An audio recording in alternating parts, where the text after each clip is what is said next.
Eu tenho um sonho de ganhar, gostaria de ganhar aqui o que o Cruzeiro é mais vitorioso, né? Copa do Brasil. Vamos lá. A gente tá na briga ainda da Copa do Brasil, graças a Deus. Eu acho que entra nisso de jogo a jogo, né? Um campo de mata-mata, a gente tem que ter regularidade, principalmente em Copa do Brasil, não pode mesclar jogos, nós temos que ser equilibrados, mas é importante que a gente tá na briga, tá forte e o Cruzeiro é um clube que, bom, se falar de Copa do Brasil, ninguém é melhor que o Cruzeiro, né? Você teve até uma final de Copa do Brasil contra o Cruzeiro, né, cara? Que lembrança você tem desses dois jogos, aquele jogo lá, o gol do Arrascaeta, que foi um golaço, que você saiu, mas ele deu aquele toque. Que lembrança você tem nessa final? Eu acho que o Cruzeiro era um time muito mais preparado, como equipe, conjunto, lógico. O Corinthians lá, nós sempre fomos muito fortes lá na arena lá. E a gente acabou perdendo de 1-0 aqui e a gente acabou tomando gol no começo do jogo lá, que complicou, acho que foi do... Robinho. Robinho acabou fazendo o gol, mas assim, falando em conjunto, o time do Cruzeiro era uma grande equipe, né? Tinha um grande elenco e um grande treinador, né? O Mano era o treinador daquele time ali. E nós, Corinthians, acho que foi no estilo Corinthians mesmo naquela época, tranco e barranco, ganhando, empatando, e chegou na final. Acho que se sobressaiu um pouco mais a qualidade do elenco do Cruzeiro.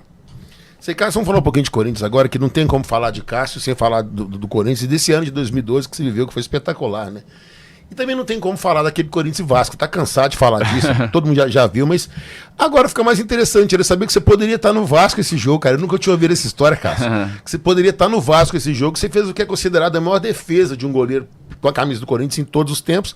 Só rapidinho aí, lembrar como é que foi esse ano e depois contra o Chelsea, depois do final do ano, você ter sido o melhor jogador do Campeonato Mundial, o melhor jogador da partida final do Campeonato Mundial, imagino que o orgulho que você tem disso. Primeiro, a Libertadores era um título que o torcedor do Corinthians queria muito. Era um título muito desejado. E o Corinthians montou um grande time, o time de 2012. Para mim, 12 e 15 são os melhores times que eu joguei pelo Corinthians, assim, de elenco, assim, mas o de 12 era um clube mais cascudo. Na verdade, eu era um menino perto do time. Na época, o time eram jogadores mais experientes, já campeões em outros clubes. E em 2012 aconteceu. Na verdade, eu estava em casa, eu nem tinha sido convocado. O Corinthians estava disputando as quartas de final do Paulista. E lá era jogo único. E eu estava em casa, o Corinthians, melhor campanha do campeonato, bem. E eu vinha treinando, eu vinha sendo o terceiro goleiro naquela época lá, ia para alguns jogos. E o Corinthians foi eliminado. E o Júlio foi muito contestado naquele momento. Uhum.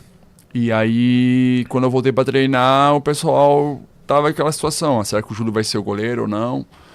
E o Tite falou pro Júlio, lógico, primeiro, depois falou comigo que o Danilo, que ele escolheu eu, o Danilo, para ser o goleiro do Júlio. E eu continuei treinando tudo e até o momento que ele falou que eu ia ser titular. E é engraçado isso, né? Porque o futebol, eu convivi com grandes, agora... o Marquinhos, que é o capitão do PSG, quantas vezes eu treinei no terceiro time com ele, quantas vezes a gente não foi convocado e a gente ficava treinando lá. Hoje o cara, capitão, ergueu a Champions, uma carreira fantástica. Um dos melhores zagueiros do mundo. Do mundo.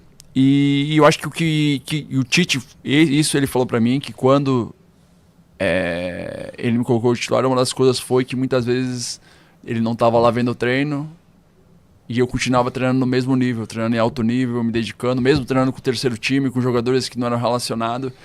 E ele falou, cara, sempre tem alguém vendo, sempre tem alguém vendo, sempre tem alguém vendo. Até voltando nisso, quando eu fui contratado pro PSV da Holanda, nós estávamos treinando um dia num campo lá no Paraguai e estava chovendo muito.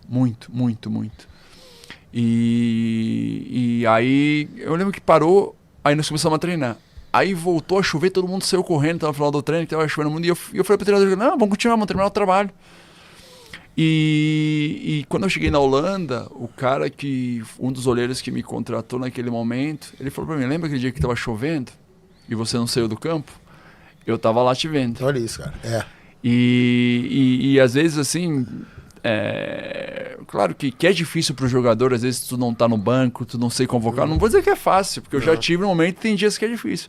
Mas às vezes a persistência de querer chegar a um objetivo, de querer chegar a um lugar, e se tu for perguntar para qualquer empresário, para qualquer pessoa bem-sucedida, muitas vezes elas fazem o que elas não querem. mas elas fazem porque elas querem evoluir. E muitas vezes não é legal, ficam chateados, putos, brabo. E eu sempre treinei, me dediquei e sempre botei na minha cabeça, cara, quando tiver uma chance de ser titular no Corinthians, eu nunca mais vou sair.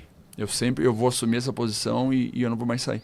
Aí o Tite optou. Só que eu acho que o grupo era tão bom do Corinthians lá de 2012, que quando eu entrei parecia que eu já estava jogando no time já há muito tempo. E tudo fluiu automaticamente. O Júlio, que acabou saindo, foi muito legal comigo. Danilo Fernandes, por mais que, lógico que tenho certeza que ele almejava também a possibilidade de jogar, sempre foram caras excepcionais, são meus grandes amigos no meio do futebol.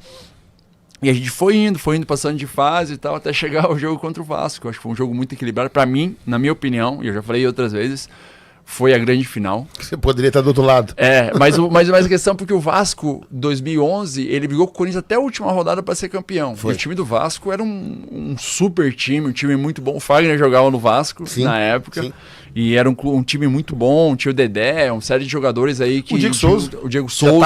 Ele fez 3 gols no Cruzeiro aqui. O Cruzeiro e Vasco aqui foi 3-0 pro Vasco, 3 dele. Foi em 7 Lagoas. E aí foi pra esse jogo aí, cara, e é engraçado porque depois eu vi o lance, as perguntam como é que foi a situação do lance da defesa.